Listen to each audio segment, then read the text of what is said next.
That I love someone else? No, that's impossible. I'm going away, I'm going away. She had reached the door, when she heard his step. No. It's not honest. What have I to be afraid of?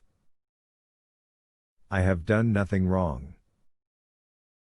What is to be, will be. I'll tell the truth. And with him one can't be ill at ease.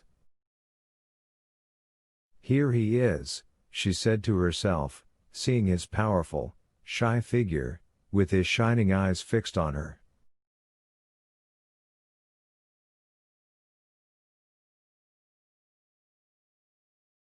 She looked straight into his face, as though imploring him to spare her, and gave her hand.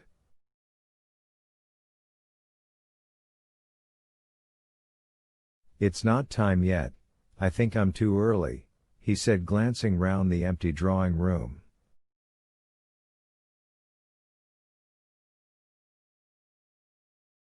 When he saw that his expectations were realized, that there was nothing to prevent him from speaking, his face became gloomy.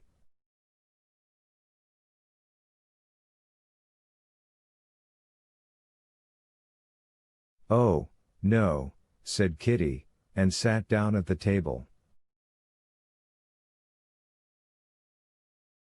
But this was just what I wanted, to find you alone, he began, not sitting down, and not looking at her, so as not to lose courage.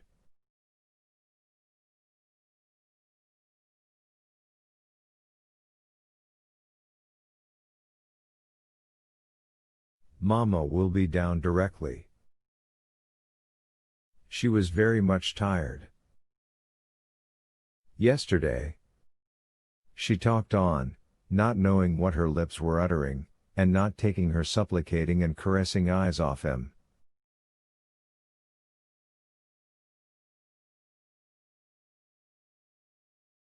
He glanced at her, she blushed, and ceased speaking. I told you I did not know whether I should be here long had it depended on you. She dropped her head lower and lower, not knowing herself what answer she should make to what was coming.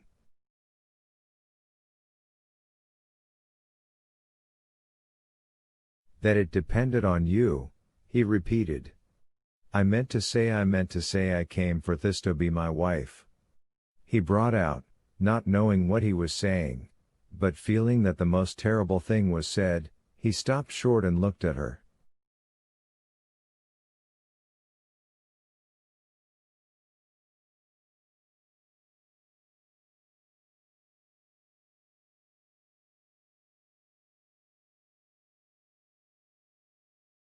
She was breathing heavily, not looking at him. She was feeling ecstasy. Her soul was flooded with happiness. She had never anticipated that the utterance of love would produce such a powerful effect on her.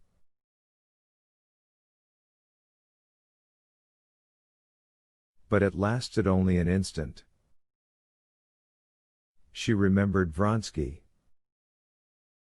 She lifted her clear, truthful eyes, and seeing his desperate face, she answered hastily.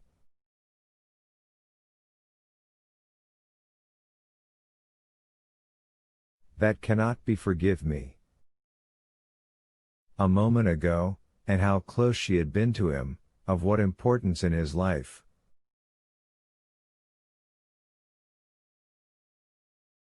And how aloof and remote from him she had become now.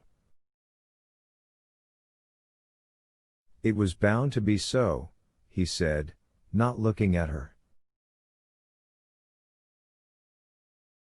He bowed, and was meaning to retreat.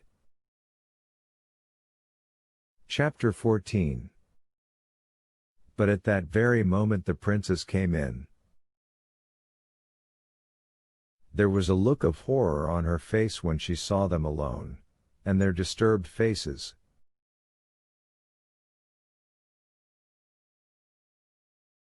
Levin bowed to her, and said nothing.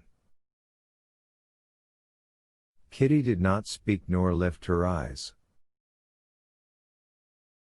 Thank God, she has refused him, thought the mother, and her face lighted up with the habitual smile with which she greeted her guests on Thursdays.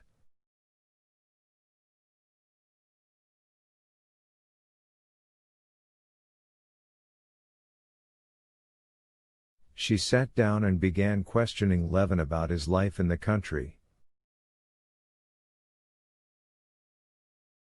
He sat down again, waiting for other visitors to arrive, in order to retreat unnoticed.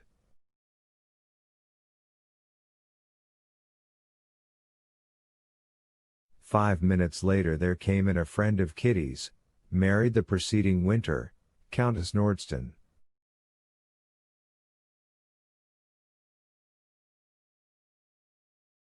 She was a thin, sallow, sickly, and nervous woman, with brilliant black eyes.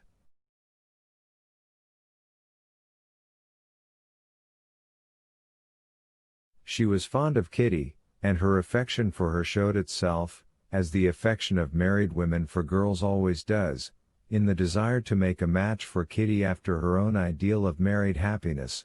She wanted her to marry Vronsky.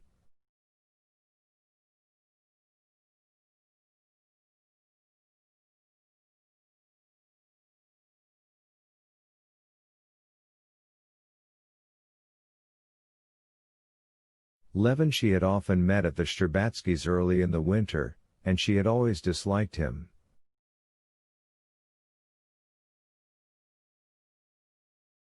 Her invariable and favorite pursuit, when they met, consisted in making fun of him.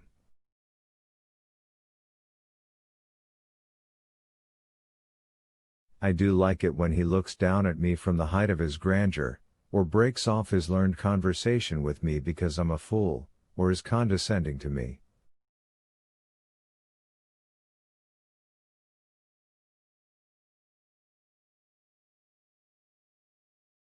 I like that so, to see him condescending.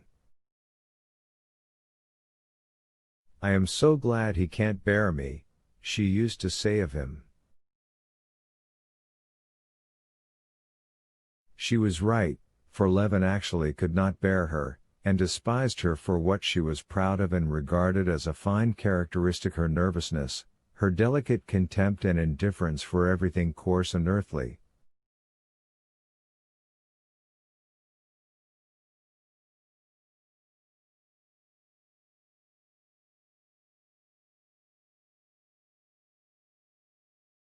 The Countess Nordsten and Levin got into that relation with one another not seldom seen in society, when two persons, who remain externally on friendly terms, despise each other to such a degree that they cannot even take each other seriously, and cannot even be offended by each other.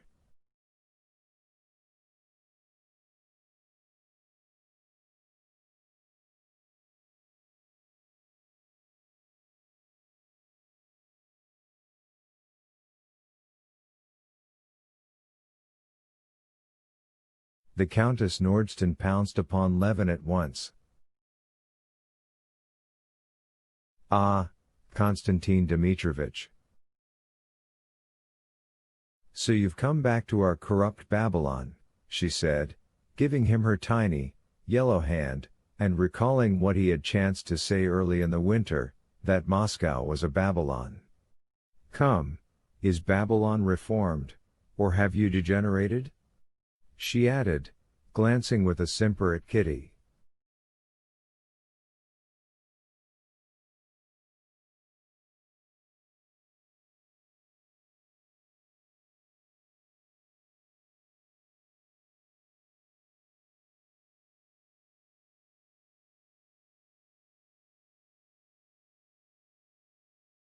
"It's very flattering for me, Countess, that you remember my words so well," responded Levin, who had succeeded in recovering his composure, and at once from habit dropped into his tone of joking hostility to the Countess Nordsten.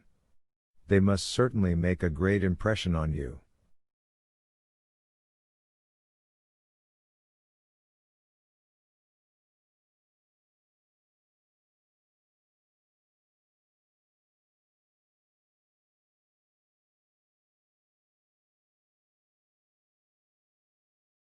Oh, I should think so.